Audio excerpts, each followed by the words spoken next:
Assalamu alaikum, dear spectators. I am Usman Ali, Assistant Professor of Chemistry, and today we are going to discuss very important article, another article of chapter 10 FSC second year chemistry, that is beta elimination.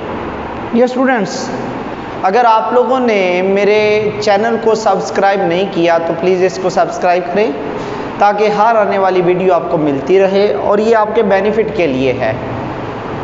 अगर आप इसको देखेंगे तो आप easily घर पे रहते हुए अपने एग्ज़ाम्स के लिए खुद को प्रिपेयर कर सकते हैं। डियर स्टूडेंट्स, जो हमारा आर्टिकल है आज का वो है beta elimination. Alkyl halide two type के रिएक्शंस शो करते हैं। एक था nucleophilic substitution reaction, replacement reaction. तो डियर स्टूडेंट्स, हमने ये पढ़ा था कि अगर ये न्यूक्लियोफाइल अटैक करता ऑन अल्फा कार्बन जो कि इलेक्ट्रोफिलिक सेंटर था तो फिर रिप्लेसमेंट होती है, सब्स्टिट्यूशन होती है। लेकिन इलेक्ट्रोफिलिक सेंटर ना सिर्फ अल्फा कार्बन है, अगर अल्फा कार्बन पे अटैक हो तो न्यूक्लियोफिलिक सब्स्टिट्यूशन रिएक्शन है। और अगर यही अटैक हो बीटा हाइड्रोजन पर, बीटा हाइड्रोजन बी क्या है, वो भी एक इलेक्ट्रोफाइल है। तो इलेक्ट्रोफिलिक सेंटर दो हैं अल्काइल हैलाइड में, alpha carbon and beta hydrogen. Beta hydrogen और अल्फा कार्बन क्या फ़र्क है इनमें? जो फंक्शन ग्रुप के साथ लगी होती है वो अल्फा कार्बन होती है, उससे अगली बीटा होती है, और बीटा के साथ जितने भी हाइड्रोजन होते हैं they are called as beta hydrogen. तो टू टाइप के रिएक्शंस होते हैं। अगर अल्फा कार्बन पे हो तो एसएन रिएक्शन, और अगर बीटा हाइड्रोजन पे हो तो बीटा एलिमिनेशन। बीटा एलिमिनेशन में रिप्लेसमेंट नहीं होती, बीटा कार्बन से हाइड्रोजन निकलती है, ये बॉन्ड आगे चला जाता है, और अल्फा कार्बन से हैलोजन भी निकल जाता है। क्योंकि अटैक बीटा हाइड्रोजन पे हुआ है इस वजह से इसको बीटा एलिमिनेशन रिएक्शन बोलते हैं। तो क्या डेफिनेशन है? When attacking nucleophile attack on beta hydrogen, जब ये बीटा हाइड्रोजन पे अटैक करेगा, both beta hydrogen and halogen from alpha carbon are eliminated. तो अल्फा कार्बन से हैलोजन, बीटा से हाइड्रोजन, और अल्फा और बीटा कार्बन में बॉन्ड सिंगल से डबल हो जाएगा। As a result alkene produce हो जाती है। तो इस रिएक्शंस को हम नाम देते हैं beta elimination reaction. Elimination mean removal और अखराज। Now, what are different types of beta elimination reactions? Beta elimination reactions जो हैं इनकी टू टाइप्स बनाई गई हैं। जैसे एसएन रिएक्शंस की समटाइम ये डेफिनेशन भी आ जाती है, डिफाइन बीटा एलिमिनेशन, साथ आपने एग्जाम्पल भी देनी है। तो ये एसएन और बीटा एलिमिनेशन में थोड़ा सा फर्क है। अल्फा कार्बन पे अटैक हो, क्या फर्क है डियर स्टूडेंट्स? बहुत इंपॉर्टेंट टेक्निकल पॉइंट। अगर आप KOH एक्वस फॉर्म में लेकर आएंगे तो फिर अटैक होगा अल्फा कार्बन पे, और अगर पोटाशियम हाइड्रोक्साइड अल्कोहलिक फॉर्म में आएगा तो फिर अटैक होगा बीटा हाइड्रोजन पे। आपको याद होगा डीहाइड्रोहेलोजिनेशन ऑफ अल्काइल हैलाइड, वो बीटा एलिमिनेशन नहीं होती है, डीहाइड्रोहेलोजिनेशन वो अल्कोहलिक KOH की मौजूदगी में होती है। अगर अल्कोहलिक KOH होगा तो फिर अटैक होता है बीटा हाइड्रोजन पे, अगर एक्वस KOH होगा तो फिर अल्फा कार्बन पे होता है। अल्फा पे होगा तो कौन सा रिएक्शन है? एसएन रिएक्शन है, और बीटा पे होगा तो उसको नाम देंगे बीटा एलिमिनेशन रिएक्शन। ये फर्क है। अब उसके बाद आ जाता है what are different types of beta elimination reaction. Now beta elimination reaction की टू टाइप्स बनाई गई हैं। पहली टाइप ऑलरेडी हम डिस्कस कर चुके हैं। कौन देते हैं? ये देते हैं प्राइमरी अल्काइल हैलाइड। इनमें क्या होता है कि एक ही स्टेप के अंदर एक ही स्टेप में अटैकिंग न्यूक्लियोफाइल बीटा हाइड्रोजन पे अटैक करेगा तो बीटा हाइड्रोजन भी निकलेगी और अल्फा कार्बन से हैलोजन भी निकल जाएगा और as a result alpha beta carbon में बॉन्ड सिंगल से डबल हो जाएगा, अल्कीन प्रोड्यूस हो जाएगी। इसको बोलते हैं E2 मैकेनिज्म। कौन ये देते हैं? E2 क्यों बोला ये भी हम देखेंगे। Primary alkyl halide E2 mechanism देते हैं। रेट क्योंकि एक ही स्टेप में हो गया है, it will take place in single step, एक ही स्टेप में हुआ है तो ये दो मॉलिक्यूल इन्वॉल्व हैं, एक है अल्काइल हैलाइड और एक है OH। तो दो मॉलिक्यूल इन्वॉल्व हैं तो रेट दोनों पे डिपेंड करेगा, अटैकिंग न्यूक्लियोफाइल पे भी और अल्काइल हैलाइड पे भी। ऑर्डर, ये जो रेट एक्सप्रेशन होता है इसमें पावर जो होगी, पावर का सम क्या कहलाता है? ऑर्डर। ऑर्डर कितना होगा? 1 + 1 = 2। अब हम कहते हैं क्योंकि रेट डिटर्मिनिंग स्टेप में 2 मॉलिक्यूल इन्वॉल्व हैं इस वजह से इसको हम नाम देते हैं by molecular beta elimination reaction, E2 type reaction. 2 का मतलब है बाई मॉलिक्यूलर, 2 मॉलिक्यूल इन्वॉल्व है। और ये जो आपके पास E2 मैकेनिज्म है इसमें कार्बोकेटाइन प्रोड्यूस नहीं होता, there is no formation of carbocation. Now next one is called as E1 mechanism.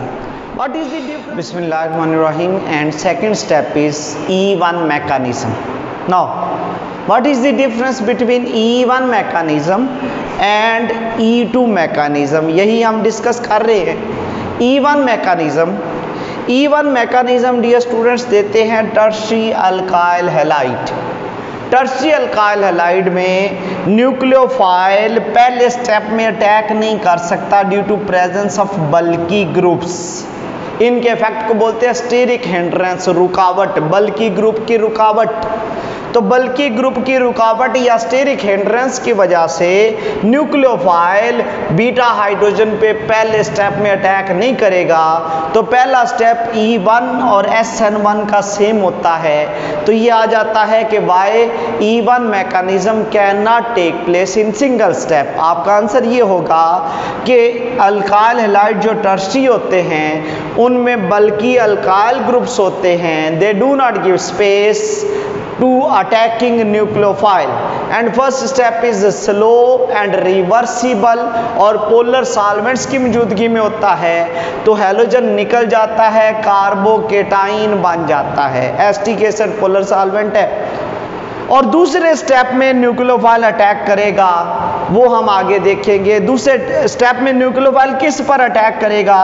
Attack करेगा बीटा हाइड्रोजन पे, अल्फा कार्बन पे भी अटैक कर सकता है। कब? अगर मैं पीछे पढ़ के आए हैं एक्वस KOH हो तो फिर SN रिएक्शन होगा, अगर अल्कोहलिक KOH हो तो फिर बीटा हाइड्रोजन पे अटैक होता है। बीटा हाइड्रोजन पे हो तो फिर एलिमिनेशन होती है, हाइड्रोजन भी निकल जाएगा बीटा हाइड्रोजन से और अल्कीन बन जाएगी। कौन सी? 2 मिथाइल प्रोपीन।